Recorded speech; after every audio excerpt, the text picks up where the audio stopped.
Olá, pensadores! Eu sou Adriana Tavares e esse aqui é o Pensamento Reflexivo, nosso espaço para falar sobre o ser humano, esse ser com emoções tão descontroladas. Esse aqui é o terceiro vídeo de uma série sobre inteligência emocional. No vídeo anterior falamos um pouco sobre como desenvolver autoconsciência emocional e hoje nós vamos falar a respeito de como desenvolver autocontrole, ou seja, aprender a lidar com as suas próprias emoções. Mas, se você ainda não viu o último vídeo, vai lá e assiste, porque vamos combinar que não tem como você controlar algo que você não conhece, certo? Então, primeiro você desenvolve a autoconsciência para depois, em cima dessa aptidão, construir o autocontrole. A primeira coisa que eu gostaria de dizer sobre autocontrole é que não se trata simplesmente de suprimir todas as emoções, jogar elas para debaixo do tapete. Não é isso. Autocontrole é a gente saber equilibrar essas emoções. Porque, como nós já vimos no último vídeo, todas as emoções são importantes, elas têm a sua utilidade para a nossa vida. O que não podemos deixar que aconteça é nós sermos dominados pelas emoções, ao ponto delas prejudicarem o nosso bem-estar. A segunda coisa importante a se dizer é que é praticamente impossível controlar completamente as emoções, mas nós podemos até certo ponto escolher ou decidir quanto tempo elas vão durar e como que nós vamos reagir a essas emoções. Assim como no último vídeo, nós vamos nos concentrar aqui em 3 emoções: o medo, a tristeza e a raiva. O problema não está nessas emoções em si, mas sim nesses sentimentos de forma intensa, prolongada e que atinge seus extremos na depressão, na ansiedade crônica ou na ira descontrolada. Então, nesses casos, é recomendável, inclusive, procurar ajuda profissional.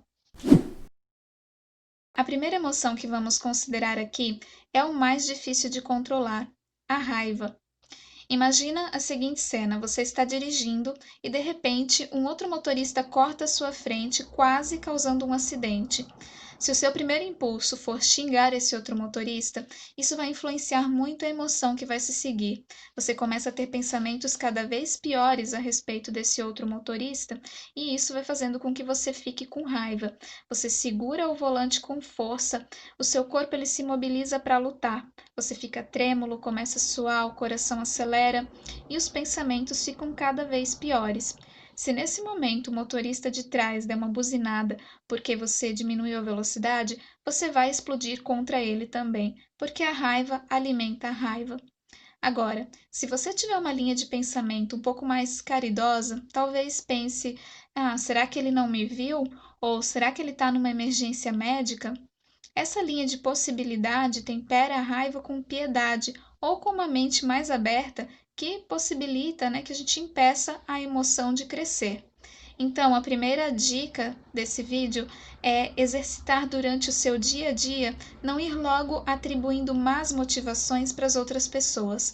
A gente sabe que tem sim pessoas irresponsáveis e más intencionadas por todo lugar, mas elas são a minoria. Isso deve ser exercitado, porque se você deixar para ter esse tipo de pensamento só quando já estiver com raiva, talvez você não consiga. A melhor forma, e talvez a única, de controlar a raiva é quando ela ainda está começando. Depois que ela se instala, o nosso diálogo interno ele inunda nossa mente com argumentos muito convincentes para que a gente dê vazão a ela. Essa cadeia de pensamentos alimenta a raiva e ela aumenta cada vez mais a ponto de se tornar incontrolável. A chave é desarmar essas convicções que abastecem a raiva logo de cara. Reavaliar a situação, ver as coisas de outra forma é uma das maneiras mais potentes de aplacar a raiva. O livro Inteligência Emocional diz: a raiva pode ser completamente interrompida se a informação que visa esvaziá-la vier antes que se der vazão a ela. A segunda maneira de interromper a ira é esfriar psicologicamente num ambiente não propício à alimentação da ira. Numa discussão, isso significa se afastar e buscar uma distração para impedir o ciclo crescente de pensamentos hostis. Você poderia dizer: olha, eu sinto que eu estou um pouco nervoso agora, será que a gente pode falar sobre isso depois? Sair e dar uma caminhada também é uma ótima opção, assim como exercícios de relaxamento, como respirar profundamente ou ir relaxar a musculatura. Mas isso só vai funcionar se de fato interromper a cascata de pensamentos que induz à raiva. Uma ideia comum é de que devemos dar vazão à raiva, mas o livro Inteligência Emocional defende que dar vazão à raiva não funciona porque raiva gera mais raiva e quando a gente dá vazão a ela, a gente acaba ficando com mais raiva ainda. Como vimos, a raiva ela nos dá uma informação de que algo precisa ser mudado. Então não é simplesmente ignorar o que nos causou raiva, mas é muito mais assertivo esperar ela esfriar para ir resolver o assunto que nos deixou com raiva. E o medo e a ansiedade, como controlar? O medo que sentimos diante de uma ameaça real geralmente não é um problema, ele nos protege. O problema são as preocupações exageradas com coisas que ainda nem aconteceram, que podem nem acontecer ou nem ser tão graves assim quando acontecerem. A ansiedade, ela tira a nossa paz e tem um potencial enorme de nos causar problemas de saúde. Alguns procedimentos simples podem ajudar a controlar esse hábito de se preocupar demais. O primeiro passo é a autoconsciência. Monitore os indícios de ansiedade, aprenda a identificar as situações, os pensamentos e imagens mentais que dão início às preocupações, assim como as sensações corporais da ansiedade. Criada essa autoconsciência, utilize métodos de relaxamento, como a respiração profunda, assim que perceber os primeiros indícios de ansiedade. Além disso, é necessário contestar ativamente os pensamentos preocupantes. Seja crítico em relação às suas próprias suposições. Como vimos no vídeo anterior, o tema do medo é relacionado com dano, né? Ameaça de dano físico ou psicológico. Nesse caso, pergunte-se: eu estou realmente sob ameaça? É muito provável que o fato temido ocorra? Há medidas construtivas que eu posso tomar? Será que adianta ficar percorrendo esses mesmos pensamentos ansiosos? Esses pensamentos, né, contestar esses pensamentos, inibe o impulso de ter cada vez mais pensamentos. E a técnica de relaxamento contrabalança os sinais físicos da ansiedade. Quando não contestamos nossas preocupações, aceitamos ingenuamente os pensamentos preocupantes como sendo verdadeiros, e eles adquirem um poder de persuasão que nos torna cada vez mais ansiosos. Eu já fiz um vídeo aqui sobre como lidar com a tristeza, e nesse vídeo eu mencionei a gaveta da tristeza, tá lembrado?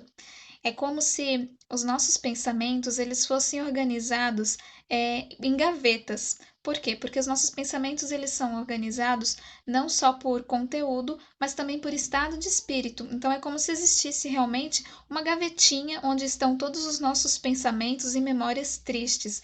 E quando a gente fica triste e começa a ruminar sobre a tristeza, pensar cada vez mais sobre ela, é como se a gente estivesse abrindo essa gaveta e aí a gente começa a tirar lá de dentro todos os pensamentos tristes. Muitas vezes esses pensamentos que a gente começa a ter não tem nem relação com a tristeza que a gente está passando naquele momento.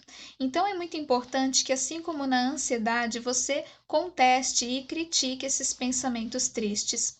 O tema da tristeza, em geral, é a perda. Então, tente ver as coisas de uma outra forma, com outros olhos. Será que além da perda, teve algo que você ganhou com essa situação? Eu sei que tem situações que são muito difíceis, mas em geral, a gente nunca perde totalmente, sempre tem algum ganho. Então, é bom a gente se concentrar nisso quando a gente está muito triste. Em vez de ficar pensando no que nos deixou triste, é melhor fazer coisas que nos deem uma sensação de realização, como enfrentar uma tarefa doméstica ou alguma outra coisa que a gente estava adiando. Elevar a nossa autoimagem, nos maquiando, nos vestindo bem, também pode ser animador. Outra dica é fazer trabalhos voluntários, onde você se concentra em ajudar outras pessoas. Isso nos tira das nossas ruminações e preocupações com o ego e é muito eficiente para modificar o estado de espírito. A última dica do livro Inteligência Emocional sugere a oração como um meio de lidar com a tristeza. Autocontrole é algo que nós fazemos todos os dias. Tudo que nós fazemos para promover o nosso bem-estar é uma tentativa de controlar as nossas emoções. Já parou para pensar nisso? A gente sempre está querendo promover emoções positivas em nós mesmos e evitar as emoções negativas, como medo, tristeza e raiva. Mas nem sempre nós temos sucesso em fazer isso, porque nós estamos quase sempre no modo automático. Então, muitas vezes nós não paramos para pensar sobre o que de fato está causando nossas emoções negativas e o que podemos fazer realmente para melhorar o nosso estado. É claro que desenvolver autoconsciência e autocontrole é um processo e são coisas que a gente não aprende de um dia para o outro. E também temos que ter consciência de que em algum momento todos vão perder o controle. Esteja consciente de que você não é perfeito e não vá logo pensando que você não consegue, que isso não é para você, que você nunca vai poder ser uma pessoa com mais inteligência emocional. Você pode, com certeza. Mas procure se desenvolver. Aprenda mais sobre você mesmo, sobre suas emoções.